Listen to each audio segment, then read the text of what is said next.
Thank you. So my name is Emily, and I live in Barre City. I've lived there for 13 years. I'm from Maryland originally, so I'm a transplant.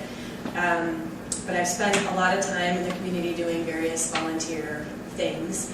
I've started a community garden there. I've managed their downtown festival for several years. So before I even got involved in a grocery store, I've just spent a lot of time in the community doing a lot of different things. And I used to run a loan fund called Community Capital of Vermont, and I've not been doing that for the last 3 years. I have a younger son who's now 3, and I quit when he was born.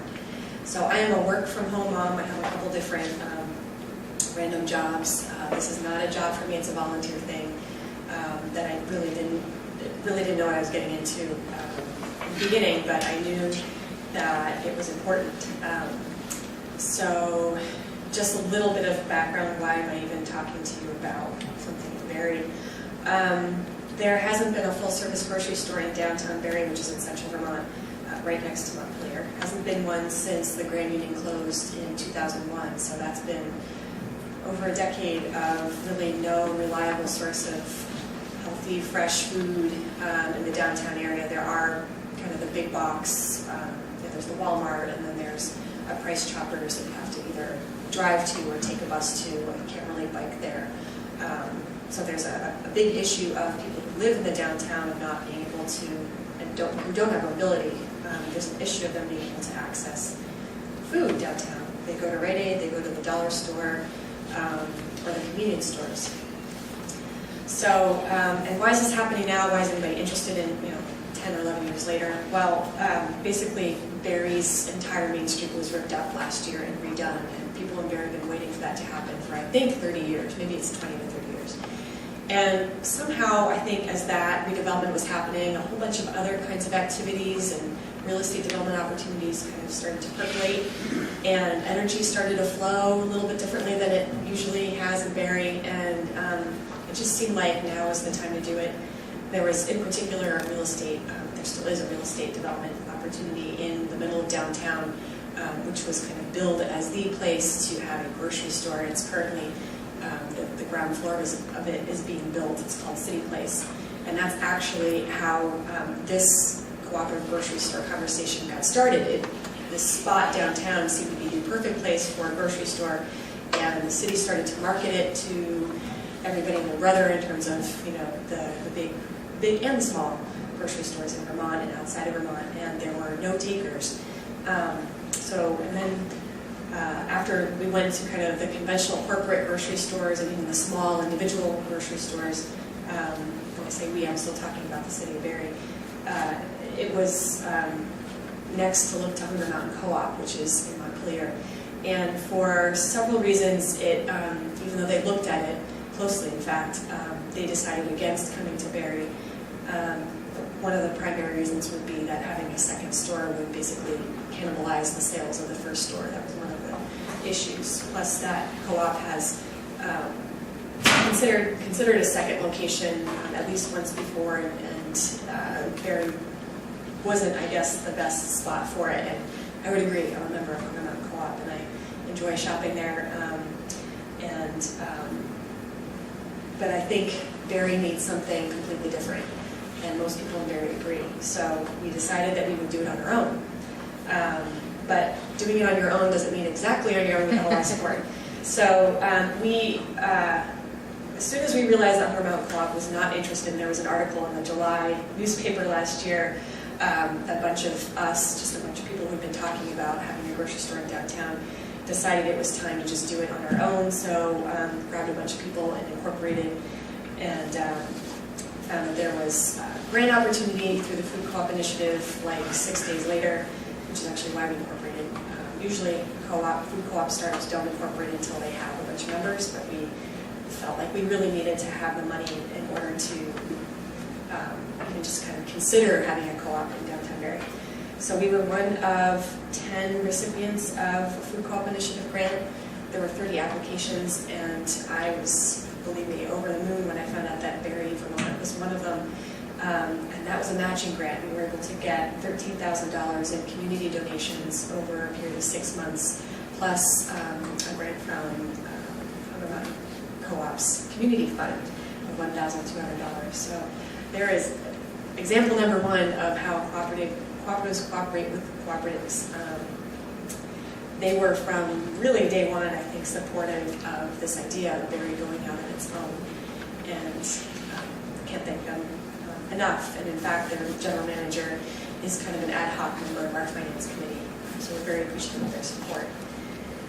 So away we went in July of 2012, and the mission, the vision really is to create a cooperatively owned, community-owned grocery store that offers a wide variety of fresh food at reasonable prices. And it needs to be a wide variety because we're a very diverse community, socially, economically in Barre.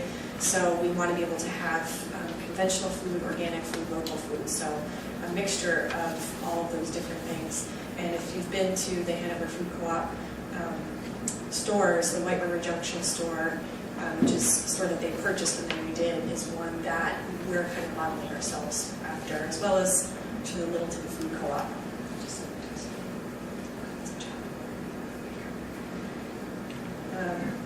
So how have we, what I really want to do is just tell you the story of how are we doing this.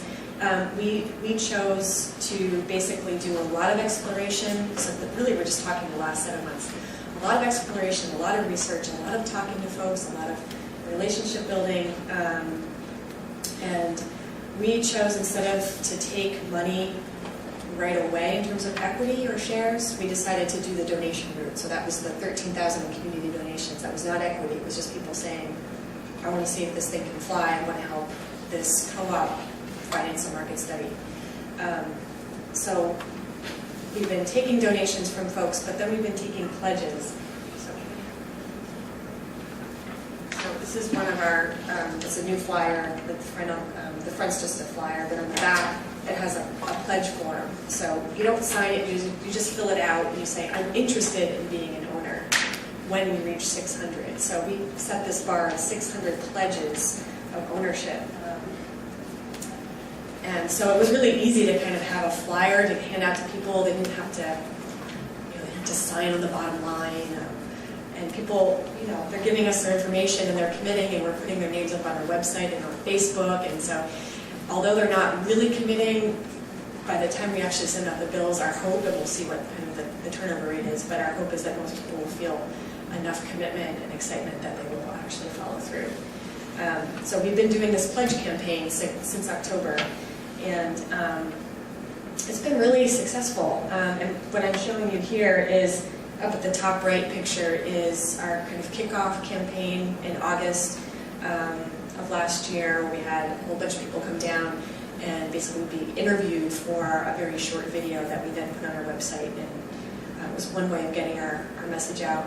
And then when we hit 300 pledges, the picture in the middle is a postcard that we sent out to our 300 pledged owners to ask them to then send on to another 300. Ultimately, our short-term goal has been to get to 600, and as soon as we get to 600, we'll then bill people for their share, and then it will kind of kick in a whole bunch of other things, including looking for a location, doing a market study, etc. So that was another avenue of how to get people encouraged or engaged. And the last picture, these two guys are owners of the Cornerstone Pub and Kitchen in downtown Barre, which has had phenomenal success in revitalizing Barre, getting people, especially people who grew up in Barre, because these guys did, and they were usually pretty down on Barre. They got other people really excited about the possibility of Barre being a cool place. So anyway, we got them, what does it say? It says something about why they want a co-op in downtown, and it says so we can buy fresh food when our chef forgets to buy tomatoes or something like that. And then it says buy local at the bottom. So we took a lot of pictures of people, downtown merchants, opinion leaders, community leaders, with these little whiteboards and why they thought a co-op was important, and we just continuously put it on Facebook and our website. And those got more hits than anything else. People don't care about anything other than themselves in a picture, really, it seems. So pictures have been really helpful. So this is a list of what we've done. We've done one-on-ones, which means just sitting down with people who we know in the community, finding out what they're interested in general, developing a relationship, finding out how they would like to be involved in improving Barre, and then talking to them about how a grocery store can be a part of that. So those one-on-one conversations, I think I personally did 50 of those in the span of 2 months, just having like a half-hour coffee or tea with somebody. And they were crucial, because at the end of the conversation, then I'd ask, well, who else do I need to be talking to? And so I had a humongous list, and I'd pass it out to all the other people who were working on this, and we'd have more conversations. And from those conversations, we had people who were willing to do house parties. It was an opportunity, just a simple potluck, for people to invite their friends, family, and neighbors to come to their house. They would bring the food, and we would bring the information. And by the end of it, people would generally sign or fill out the pledge form. Lots of outreach events, just tabling, what people do usually when they want to get the word out. The postcard campaign. Facebook has been invaluable. We did listening sessions, which are basically, they were pre-scheduled events where we publicized them and people could come and ask questions and participate in conversation. And then we've been having pledged owner potlucks and mixers for the last 3 months, which has enabled people who've already said that they're interested to get together and get to know one another. Did you ever reach out using your local community radio station? I think I did. I didn't put anything about being on the phone with you, Carl. So that's right, that was part of a BBSR thing, wasn't it? I think so. Yes. That's right, so I was on your show once, and I was on a WGDR with Chris Riddell. So yeah, absolutely. There have been lots of different ways to get the word out. We've had, once a month, we've had articles in the paper, above the fold even, which has been great, and it's just because we have a really good, I personally have a good relationship with the guy who writes the articles, and I think that worked out well. I put this up here because I think what's important for people to know who have been in the co-op world, which I haven't, for people who have been in it for a long time, I think it's important to remember what a cooperative is based upon and how they actually are able to work. Somebody actually is a food co-op initiative mentor named Jake Schlachter, who one of the first things he said to me was, a cooperative is only as strong as the relationships upon which it is built. And I have relationships in the community, but I didn't really, I'm social too, but I didn't really realize how much more social I needed to be and how I really had to develop relationships. And I was kind of stretching my personality a bit. I kind of like to just do things on my own. And so I've had to really stop myself and build relationships. So that's been one of the keys to our success. Being honest about what you know, what you don't know, and having honesty amongst people is, that's a hallmark of if you can be honest and if you can have trust and integrity in the relationship, then you'll get cooperation. And so even though we don't have a store yet, we are seeing cooperation happen regularly because we've built these relationships. Communication, just regular, constant communication, no matter what it is, has been really important. We first started this initiative, as I said, kind of based on this concept that there is going to be a grocery store in downtown Barre, in a particular site. We found out in the last couple of months that the site was not necessarily developed for a grocery store, so it may not be the place that we end up landing. So we've had to communicate that regularly, that yes, the conversation started with City Place, but it may not necessarily end there. We need to be diligent and thorough and do all of our do the market study and feasibility assessment on several locations and make sure that we're going to be in the right spot. And that's taken a lot of communication. We've also had to really communicate what a co-op is in Barre, believe it or not. And we ask people how many people are a member of a credit union. Most people will say I am. But they don't quite get the food co-op thing, only because we're right next to Montpelier, which has Hunger Mountain Food Co-op. And most people in Barre, unless they shop at Hunger Mountain Co-op, most people think that that's an exclusive, expensive, hippie place to go, and they don't want that in downtown Barre because, in fact, I remember the first month that we started, an older woman called me on the phone and said, "We don't need a co-op here, we need a grocery store." And I said, "Yes, right, we need a grocery store, absolutely, but nobody else is going to do it, so we're going to cooperate to do it." She could not get past that. And the conversation actually ended with her hanging up on me. So that really was instructive for me. And we actually had started out as Granite City Co-op. And within a month or 2 months, we decided that we would stay Granite City Cooperative, but we would do a DBA, Granite City Grocery, because the lingo in the community, kind of like when in Rome, do as a Romans, that needed to be what we talked about, was a grocery store. And we have put cooperatively owned because we feel that that's also a key piece to it. So there's a couple pictures in here I wanted to point out. The top right one is a bunch of high school students at Barre Technical School. They're sophomores, and I went to go talk to them about what we were doing, and it wasn't really me talking to them, it was more like asking them questions. And one of the things that we do when we do either house parties or listening sessions is we go through this conversation of what do you think of when you hear the word co-op.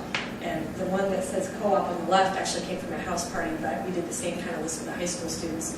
So they made a list. The house party one is pretty benign, but theirs was, gross, yucky, tofu, hippie, all this stuff. And even the really short guy in the middle is the teacher, and even he was like, "We don't need a co-op, Barre, are you kidding me?" So we made this list, and then we left the list alone, and then we said, what does it take to cooperate? So again, there's a picture of another, from a house party, of somebody who came up with a list of what it takes to cooperate. And the kids came up with all of these wonderful words, including the ones that I have up, honesty, trust, communication, I'm looking from here, inclusion, compromise, respect, patience. Those kids came up with the exact same ones that the adults did. And so we started talking about what does it take to cooperate in order to bring good food downtown. And they kind of stopped thinking about the gross, yucky food, and they started thinking about like a grocery store that required people to cooperate together. And then we went back to the old list, and so I said, so if you have a grocery store that you want to cooperate to open, which of these things do you not want on there? And we ended up pretty much erasing all the gross, yucky, tofu, hippie food and coming up with all the food that they wanted in it, and then it became their co-op. And the guy, the teacher, who actually shops under Mountain Co-op all the time, he's like standing against the wall, he's like, then he looks like, oh my God, I get it. It's ours. It's like, dude, of course. And the kids are like, yeah. It was interesting. There were a couple kids there who are from dairy farms that are part of the Cabot Cooperative, or Organic Valley actually was. And they got it. They already knew what was going on, but I don't know. I don't know if they have a certain like farm boy thing in that class, but the other kids were not listening to them. I'm like, yeah, whatever. The two girls on the far right, I had vegetable stickers that I gave to them, and they had like their heads down on their table. They were totally not interested in what I was saying, and I just kind of kept like passing vegetable stickers to them. By the end, they had celery on their nose, and they were like, and so this picture was the non-serious picture that we took after the conversation. That's me with my hand up, and the two girls are, wacky. But I kept in touch with them for a little bit after that, and anyway, it was a really amazing experience. And I took that experience. That was in October last year. I took that experience through all of our other house parties and listening sessions and did the exact same thing. We make a list of what a co-op, what you think about when you hear a co-op, what it takes to cooperate, and what you actually want your co-op to be. So that little by little, we're educating people that this is a Barre style co-op. It's ours. We own it. It has nothing to do with what the Mountain Co-op does, which everybody has a different opinion about everything, but it's just so important to engender, develop this sense of ownership. So as of last night, we hit 600. Yay! It's pretty exciting. On Thursday evening, so our goal was to hit 600 by April 30th, and we set that goal back in October. And we've been hitting every kind of like centennial or every 100 almost every month. And by Thursday we were at 565, and I was feeling a little kind of, I don't know if it's possible.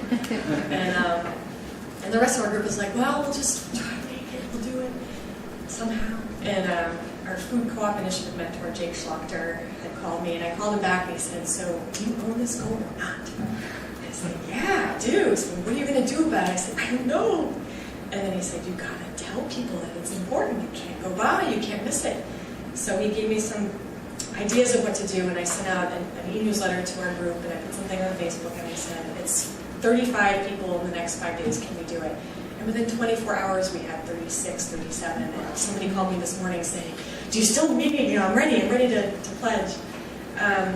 So what we did there is we kind of appealed to people's ownership already in the concept, and I hope I engendered kind of this sense that we all own the success of getting to 600, and it happened. So I'm really excited about that. And what's the next step for us? So once we reach 600, then we have to kind of celebrate. We have to celebrate, because that's important. So we will be celebrating. We'll be taking stock of where we are in terms of of our systems, so that we can get to the next goal. We'll be billing folks for their equity share. We'll be looking for a site. So it's kind of like a really exciting time. It's very exciting. Thank you. This is recorded. Because you'll be able to put it on Facebook, I know you. So I want to say thank you to Barre if you're watching this. Everybody in Barre, you rock. Any questions? Yeah? So, nice going. This is very cool. And one of the things I think happens in the co-op world is the idea that we're doing it together sort of means we're all at the same place and no one wants to step forward because leadership would not be good, right? We're supposed to all be together.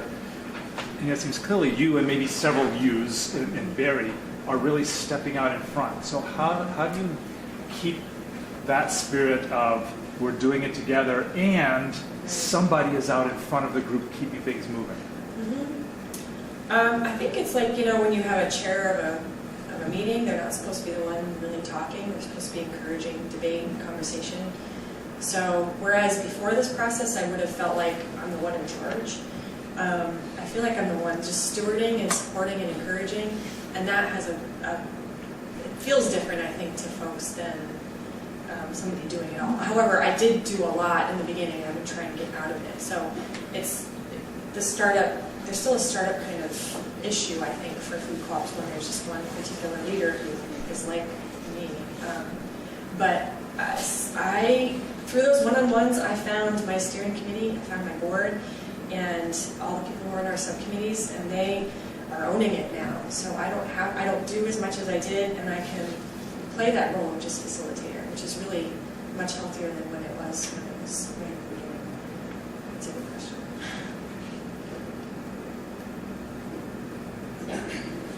In terms of kind of like, you talk a lot about going out and finding individuals. Like in terms of institutional support, like within the community, like the support of like organizations and other things, like was that kind of like a big factor in sort of your ability to reach people, or what? Like? We use the churches have been very helpful. They, coffee hours and getting the word out to people is a really excellent way. So institutionally, yes, churches. We used a lot of opinion leaders and community leaders to kind of be spokespeople in the beginning, and I didn't know this in the beginning, but now I do because we have a lawyer. But that co-ops and nonprofits can be members of our cooperative. So Central Vermont Community Action Council, which is where I used to work, they became a member and then sent it out to all their staff, and they're moving to downtown Barre within the next month or two. So that was really key. So yeah, absolutely. And we couldn't. I have to say, we couldn't do any of this or really know where we're heading without the support of, again, Hunger Mountain Co-op. People in Littleton came and spoke to our steering committee, Littleton, New Hampshire. They came along with the general manager of Hanover Food Co-op. We've been on multiple sightseeing tours with different co-ops, including at City Market. And the Neighborhood Food Co-op Association is a great place to support food co-ops. So we've been able to kind of figure out how to get more members by learning from their experience. Yeah. You mentioned people in Barre didn't want a co-op in downtown Barre. Have they been to City Market and looked and said, well, we don't want anything like that? I mean, I'm not sure clear on why they didn't want one. Because the point of reference is Hunger Mountain, and Hunger Mountain is pretty much just organic, natural food store.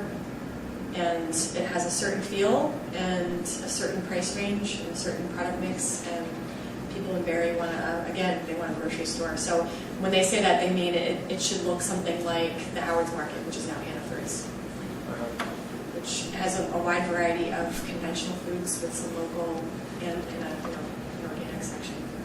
I didn't even get to the conversation of like GMOs and all that stuff about co-ops, but that's kind of an undercurrent with some of our pledged owners who are Hoover Mountain Co-op owners too, that they have to kind of let go of some of their concerns around what kind of food we sell, because we have a lot of food advocates in our community, which is great, but our kind of underlying value is that we need to meet people where they're at, and people need food now.